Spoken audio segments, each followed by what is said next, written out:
Hello everyone.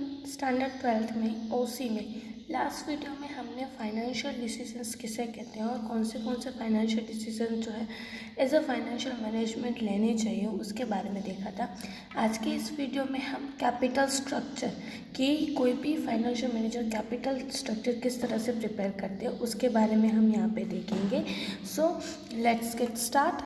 तो first हम concept और उसकी डेफिनेशन क्या है वो देखते हैं कि there are two important aspects of financial plan. कि जब भी हम फाइनेंशियल प्लान करते हैं तो कोई भी दो एस्पेक्ट्स जो हैं वो ध्यान में रखने चाहिए। First is to estimate the need and problem of capitalization, कि हमें कैपिटल की कितनी ज़रूरत पड़ने वाली है और कब पड़ेगी और उसको सॉल्व करने के लिए कौन सी प्रॉब्लम हमें फेस करनी है वो। And to determine the source of capital and problem of capital structure, कि अब हमें फाइनेंस की ज़रूरत है तो हम किस तरह से फाइनेंस कलेक्ट करेंगे, कहाँ से कलेक्ट करेंगे, कैसे कलेक्ट करेंगे, ये सारी चीज़ों को ध्यान में रखना ज़रूरी होता है। Company can obtain necessary capital fund from various sources. Company procures capital by issuing types of securities such as equity share, preference share, debenture, etc. In what proportion will the various type of securities be issued is determined by the financial manager। कि यहाँ पे company जो है वो अलग अलग type से fund collect कर सकती है, अलग अलग सोर्सेज से कलेक्ट कर सकती है। वो इक्विटी शेयर इशू कर सकती है, प्रेफरेंस शेयर्स इशू कर सकती है, डिबेंचर इशू कर सकती है। अब हमें ऑनर्स कैपिटल मतलब कि इक्विटी शेयर कितनी करने, प्रेफरेंस शेयर कितने इशू करने और एज वेल एज जो हम बोल सकते हैं कि लोन के फॉर्मेट में या जो हम डिबेंचर को हम किस तरह से इशू करने, कितने इशू करने, किस प्रपोर्शन में हमें इशूज़ करने, ये सारे डिसीजन लेने का काम किसका होता है, फाइनेंशियल मैनेजर का। Now, capital structure means the combination of different sources of capital like equity share, preference share, debenture, reserve and loan fund। अब यहाँ पे कैपिटल स्ट्रक्चर का आपको मीनिंग दिया हुआ है। कैपिटल स्ट्रक्चर का मीनिंग क्या होता है कि जो हम कॉम्बिनेशन बोल सकते हैं कि इक्विटी शेयर का, प्रेफरेंस शेयर का, डिबेंचर का, रिजर्व एंड लोन और फंड का जो कॉम्बिनेशन है that is called a capital structure. Now, decisions regarding the type of securities are reflected in the capital structure of the company. According to the Gerstenberg, कि हम security के related जो भी decisions लेते हैं वो हमारी कैपिटल स्ट्रक्चर के ऊपर बहुत ही ज़्यादा इफेक्ट करता है। अब हम कैपिटल स्ट्रक्चर के सिंपल मीनिंग देखें तो combination of different sources utilise by the company to raise the necessary fund. यहाँ पे कैपिटल स्ट्रक्चर का मीनिंग क्या हुआ कि हम अलग अलग सोर्सेज के थ्रू हमें जो फंड चाहिए उसे हम कलेक्ट करना, that is called the capital structure या उनको combination. Now according to the Hoagland, capital structure means proportion and magnitude of different securities issued and source utilized by the company to raise its finance।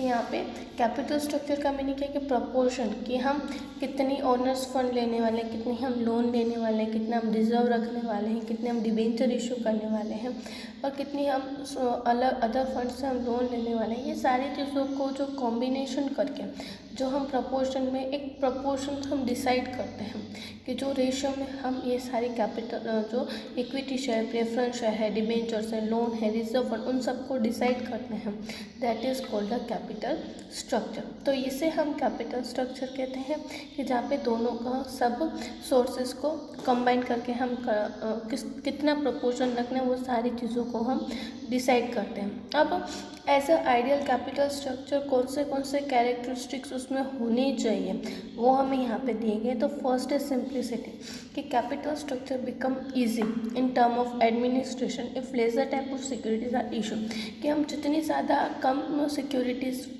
Varieties issue करेंगे उतनी ज़्यादा ही हमारे लिए administration में easy रहेगा।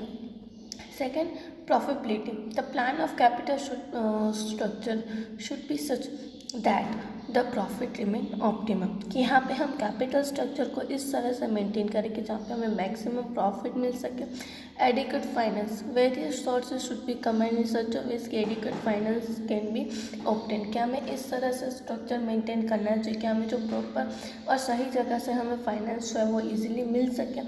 Flexibility भी होनी चाहिए कि अगर हमें टाइम और सर्कमस्टांसिस के अकॉर्डिंग उसमें चेंजेस लाना हो तो उसे हम चेंजेस लेके आ सकें।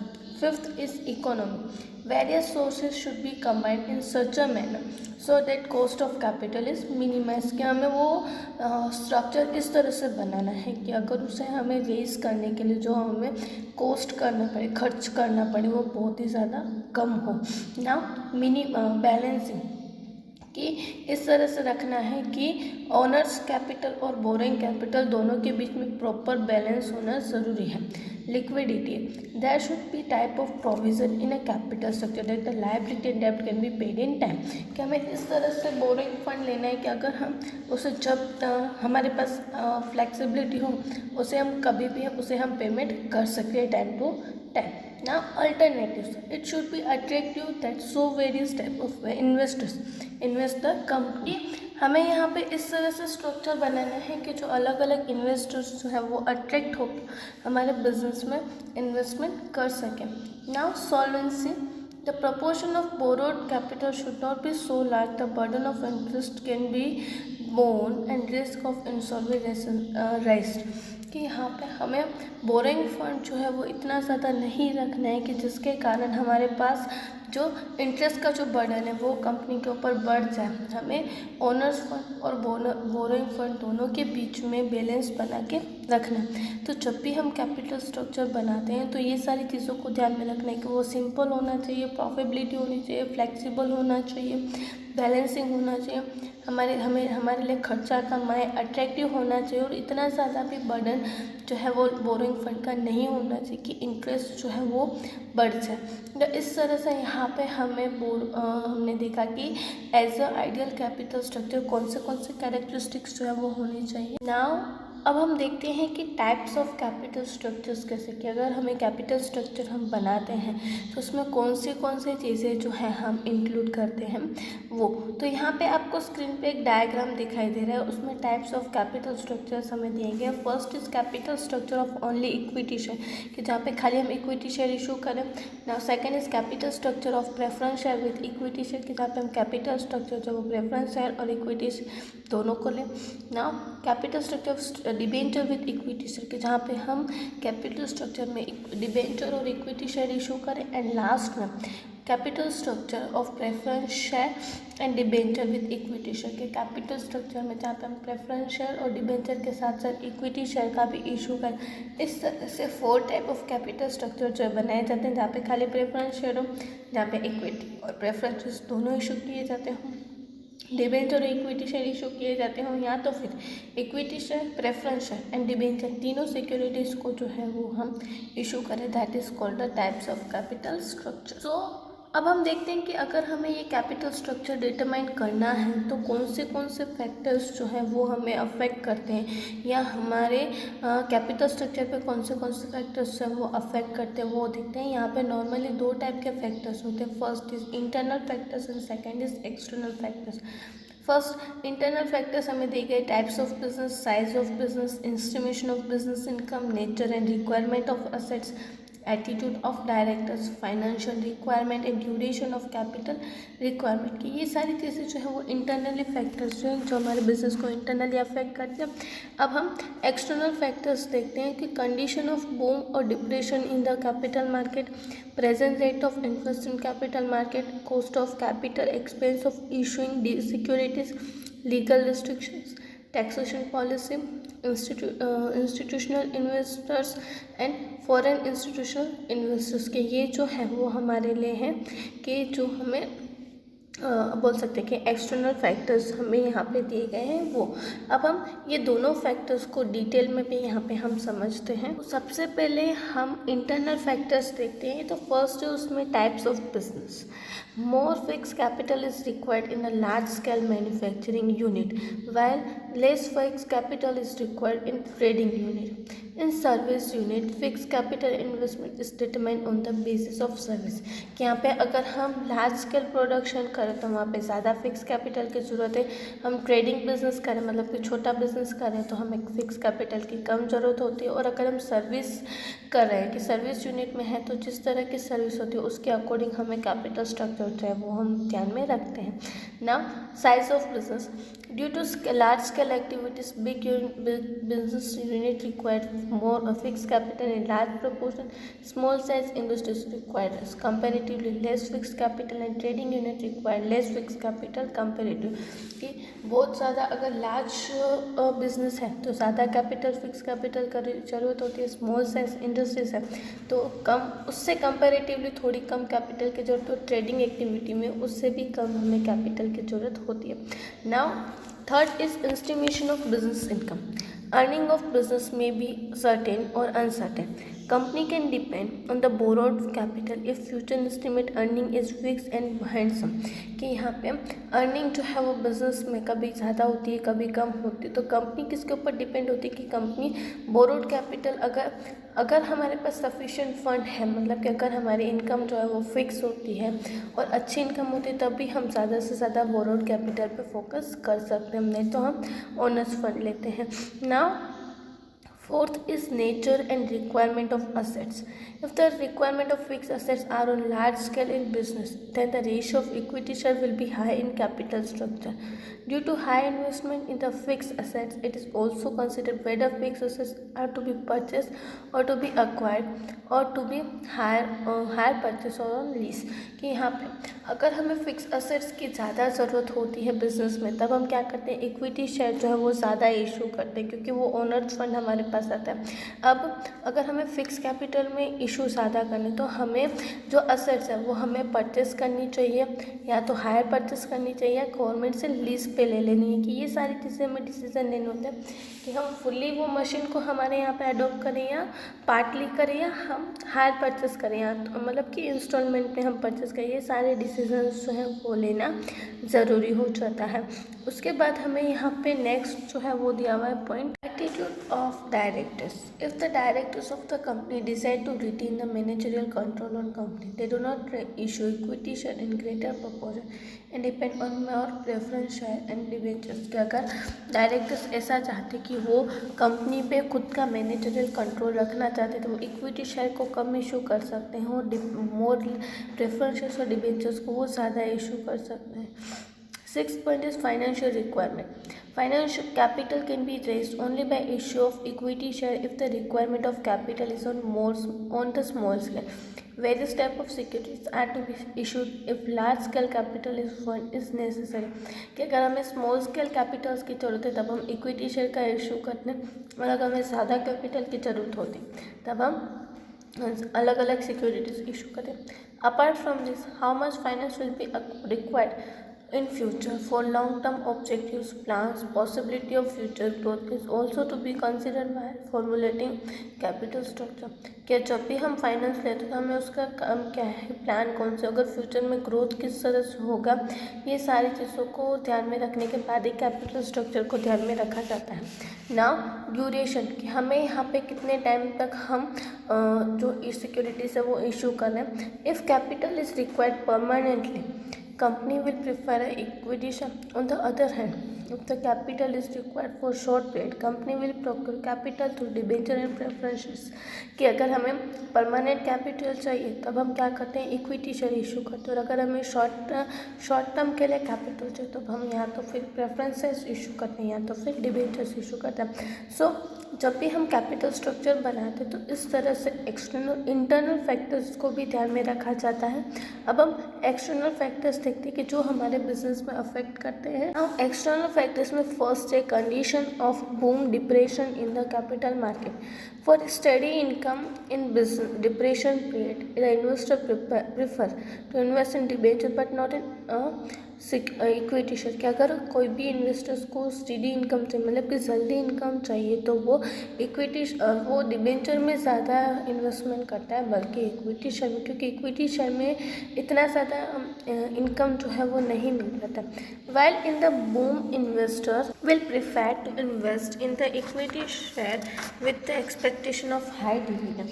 Thus, a formulation of capital structure is based on present trend of the capital market. कि कभी कभी ऐसा होता है कि जो बूम इन्वेस्टर्स होते हैं कि जो एक स्टेडी इनकम मतलब कि फिक्स इनकम के साथ साथ ज़्यादा डिविडेंड लेने के लिए भी वो क्या करते हैं, इक्विटी शेयर में भी इन्वेस्टमेंट करते हैं। इसलिए जब भी हम कैपिटल स्ट्रक्चर बनाते हैं तो हमें देखना चाहिए कि मार्केट लोगों के बीच में किस तरह से चल रहा है, कैपिटल मार्केट में कौन सा ट्रेंड चल रहा है वो। Second is present rate of interest in capital market. If the present rate of interest in the capital market the trend to issue equity share to procure fund because payment of high interest borrowed capital become burden on the company। अगर interest rate ज़्यादा होता है तो at that time equity share issue करना ज़रूर preferable होता है, क्योंकि हम जो बोरोइंग फंड है उसके ऊपर हम इक्विटी जो इंटरेस्ट है वो हमारे लिए बर्डन हो जाएगा। Debenture are also given in the place of capital structure if present rate interest rate is low. अगर इंटरेस्ट रेट कम होता है तब हम क्या कर सकते हैं, डिविडेंड मतलब कि डिबेंचर को हम इशू कर सकते हैं। इन शॉर्ट कि जब इंटरेस्ट रेट ज़्यादा होता है तब हम क्या करते हैं कि इक्विटी शेयर इशू करते हैं, और कैपिटल मार्केट में इंटरेस्ट रेट कम होता है तब हम डिबेंचर इशू करते हैं। Now cost of capital expense and issuing securities. When the security are issued to raise capital has incurred expense for prospectus, underwriting, commission, brokerage, etc. Cost of capital more as expense are more. This expense incurred in issuing different type of securities are different. Although the expense on issuing debenture is lower than the issue of other securities।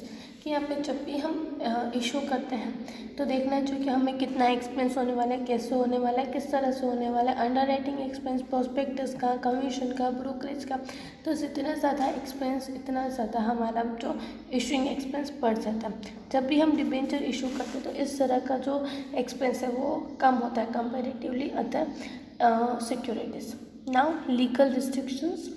Legal restrictions are also to be considered at the time of selecting capital structure. As per the Company Act, company issuing capital and through securities has to issue equity share compulsorily. Addition to this, rule of SEBI and RBI and provision of Company Act are to be considered। कि यहाँ पे जब भी हम securities issue करते हैं तो capital issues में, कैपिटल स्ट्रक्चर में यहाँ पे हमें इक्विटी शेयर इशू करना कंपलसरी होता है, और उसके साथ साथ सेबी की, आरबीआई की और कंपनी एक्ट की जो भी प्रोविजंस दी गई हैं वो सारी प्रोविजंस को फॉलो करना कंपलसरी होता है। Is taxation policy. Company follow the trend of issuing debenture to acquire more capital fund if taxation ratio is high, because the amount of interest paid on debenture is deductible from the income in lieu of taxation purpose. Naturally, equity share become more popular if the income of dividend is tax free or the rate of lower in the dividend income। कि यहाँ पे जब भी हम debenture issue करते हैं तो मतलब मोस्टली कंपनी क्या करती है कि वो डिबेंचर ज़्यादा इशू करती है, क्योंकि डिबेंचर पे रेशियो जो है उसका टैक्स हमारे इनकम में से, टैक्सेबल इनकम में से माइनस हो जाता है, और सेम इट इज़ हम इक्विटी शेयर जो भी है वो भी उसको टैक्स फ्री कर दिया जाता है उसका डिविडेंड। तो इसलिए इक्विटी शेयर को भी ज़्यादा इशू किया जाता है और ज़्यादा प्रेफरेबल माना जाता है। Institutional investors, institutional companies, bank, financial institution of state and central government, etc. invest in the shares and debentures of the company as per established rule and conditions। कि यहाँ पे कंपनीज होती हैं, bank, commercial bank, financial institutions जो है वो state की, central government की, ये सारे हमारी कंपनी में भी इन्वेस्टमेंट करते हैं as per the rules and conditions. Now terms and conditions, all this institutions are considered at the time of formatting capital structure. कि जब भी हम कैपिटल स्ट्रक्चर बनाते तो ये इंस्टीट्यूशन को किस तरह से इन्वेस्टमेंट करेंगे, कैसे करेंगे और उनकी कंडीशन क्या है, ये सारी चीज़ों को हम पहले से ही ध्यान में रखते हैं। Seventh is foreign institution investors. Foreign investors institution is such an institution which is established and registered out of India and whose object is to invest prescribed securities in India in primary and secondary market।